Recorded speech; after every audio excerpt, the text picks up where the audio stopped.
Hi dear, आज के इस वीडियो में हम देखेंगे इन सभी वर्ड्स का हिंदी में मीनिंग और किस टाइप की सिचुएशन में हम इनका यूज़ कर सकते हैं। तो आइए वीडियो की शुरुआत करते हैं। सबसे पहला सेंटेंस हमारे पास है, did you here what just Rocky said. मतलब रॉकी कोई व्यक्ति है और आप किसी दूसरे व्यक्ति से बोल रहे हो कि क्या आपने सुना कि रॉकी ने अभी जो कहा उस चीज़ को। अब देखिए, सबसे पहले हम हियर और लिसन में अंतर समझ लेते हैं। मान लीजिए आप नॉर्मली बैठे हो और जो आपके कानों को आसपास से जो आवाज़ सुनाई देती है उसे बोला जाता है हीयर। मतलब हीयर को आप ध्यान से नहीं सुनते, ये तो सुनाई देता है, तो सुनाई देने को ही बोला जाता है हीयर। और किसी चीज़ को अगर आप ध्यान से सुनते हो तो उसे बोला जाता है लिसन। अब जैसे क्लास में एक टीचर है जो अपने स्टूडेंट से बोल रहे हैं कि लिसन केयरफुली, मतलब वो टीचर चाहते हैं कि उनके जो स्टूडेंट है वो उनको ध्यान से सुने। तो किसी चीज़ को ध्यान से सुनना, दैट इज़ कॉल्ड लिसन। और नॉर्मली आप कहीं जा रहे हो, बैठे हो और आसपास की आवाज़ें जो आपको सुनाई देती है उसे बोला जाता है हियर। अब देखिए, जो जिस व्यक्ति से पूछा जा रहा वो बोल रहा है I think he just said. मतलब उसे लगता है, वो उसके हिसाब से बता है कि यार मुझे लगता है कि उसने कहा है कि that no one can defeat him, कि उसे कोई भी नहीं हरा सकता। डिफीट मतलब होता है हराना, है ना।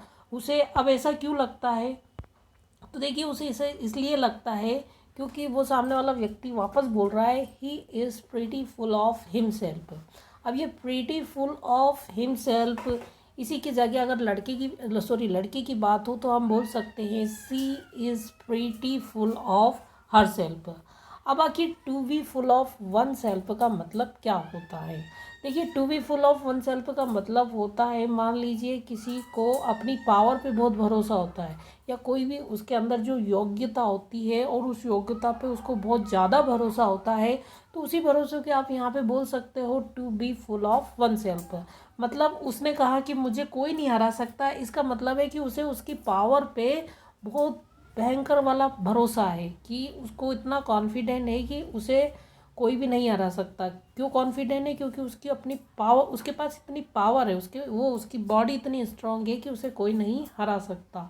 और ये सभी चीज जगह लागू हो सकता है, चाहे वो इंटेलिजेंट हो, किसी भी फील्ड में अगर उसमें कोई योग्यता है और उसे उस योग्यता में भरोसा है, तो हम बोल सकते हैं he is pretty full of himself. और अगर लड़की की बात हो तो हम बोल सकते हैं she is pretty full of herself. यहाँ पे जो स्ट्रक्चर है टू बी, इसकी जगह हम यूज़ कर सकते हैं इज, एम, आर, वाज, वर। और इसी जगह वन सेल्फ की जगह हम यूज़ कर सकते हैं हिम सेल्फ, हर सेल्फ। इसी स्ट्रक्चर से हमने बनाया है she is pretty full of herself. I hope कि इस वीडियो से आपको बहुत कुछ सीखने को मिला होगा। Thanks for watching and see you next time.